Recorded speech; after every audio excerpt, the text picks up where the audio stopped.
In this part, I'm introducing several commonly used methods to calculate depreciation expense. And we learned from the prior section that the depreciation methods have impact on the amount of depreciation. And the first three methods, activity, straight line methods, sum of the digits methods, the first three methods will use depreciable base to calculate depreciation. The declining methods, we're going to use the cost of the PPE to calculate depreciation. 5 and 6 are two special methods I will introduce separately. The first one is activity-based methods. These methods assume the depreciation is a function of firm's activity. What's the activity? We can borrow the conception we learned in the Managerial Accounting 212, the activity-based costing. The cost is driven by business activities. So activities can be machining hours, number of inspections, the mileage, and so on. Activity is similar to the physical usage of the asset. The more the firm uses, the greater depreciation expense should be recognized. Okay, in this example, we are given the cost of the crane, the salvage value, so difference 450 is a depreciable base. The number of years, the useful life, and the productive life in hours. So 30,000 hours are considered the total activities. What we first is to calculate the rate of depreciation. We use the depreciable base 450,000 divided by the number of hours, which represents the activity. So that's $15 per hour. The depreciation is determined by the rate multiplied the actual activities. So in this case, is 15 multiplied. In the first year, crane was used for 4,000 hours. So multiply 4,000 hours. So the first year depreciation is $60,000. Because the rate was predetermined, which is constant, so the depreciation can be considered singly driven by the activity. The more hours the asset has been used, the greater depreciation expense. The next is straight line method, and we based on the same given information. The straight line method, also called linear depreciation. It means for the same period of time, the depreciation should be same. We keep using the depreciable base 450 divided by the number of years of the useful life. Each year, the depreciation is $90,000. No matter how many hours the crane has been used each year, we assume the depreciation is same for each year. The useful life is 5 years, so each year the depreciation is 90. This method is commonly used by many firms because it is a simple method. For most firms, the usage of their fixed assets is stable, so straight line methods pretty much reflect the actual costs. The next one is sum of the year digits methods. This method is a decreasing charge method. The reason is the depreciation expense keep decreasing. Let's see how this method works. First, we sum all the digits. Basically, it's number of years. We just put into this formula. So the sum of digits is 15. Actually, is 5 plus 4 plus 3 plus 2 plus 1. The first year depreciation is 5 over 15. Second is 4 over 15.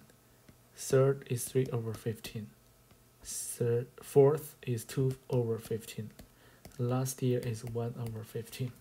The depreciation expense is the product of the depreciable base and the fraction we got. From 5 to 1, it keep decreasing. So the depreciation also keep decreasing. So this is the schedule to show how the firm recognize the depreciation expense by applying some of the digits methods. So the depreciation fraction, the depreciation is depreciable base multiply the fraction. The depreciation is first year 150, the fifth year is $30,000. Total equals to the depreciable base. And the book value keep decreasing when the firm recognize depreciation expense. And finally, the net book value by the end of the fifth year equals the salvage value. The other decreasing charge method is declining balance methods. This method is different from the first three. It does not use the depreciable base to calculate depreciation. It actually uses the cost of the assets to calculate. And the depreciation rate, or the percentage, is determined the multiple of the straight line methods. We know straight line methods, every year the depreciation is depreciable base multiply 1/5, so it's 90. Each year the depreciation is 1/5 of the depreciable base. And the depreciation rate is actually 20%. The declining balance methods is multiple of the straight line methods. The multiple can be double or triple or more. I just use double declining as an example. So double declining means the depreciation rate is double of the straight line.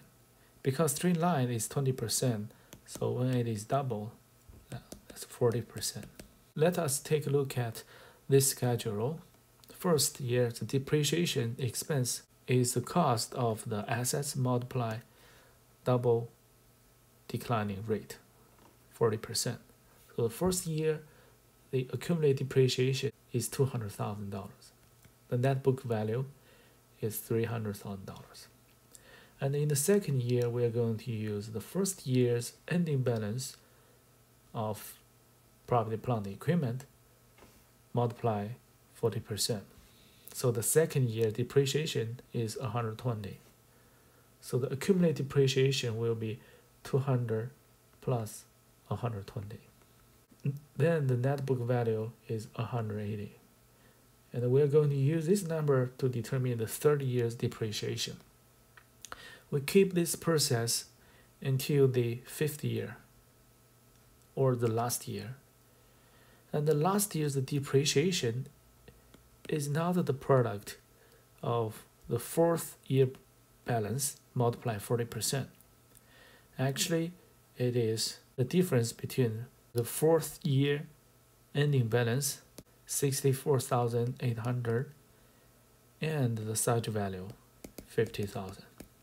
So the depreciation expense for the fifth year is 14,800.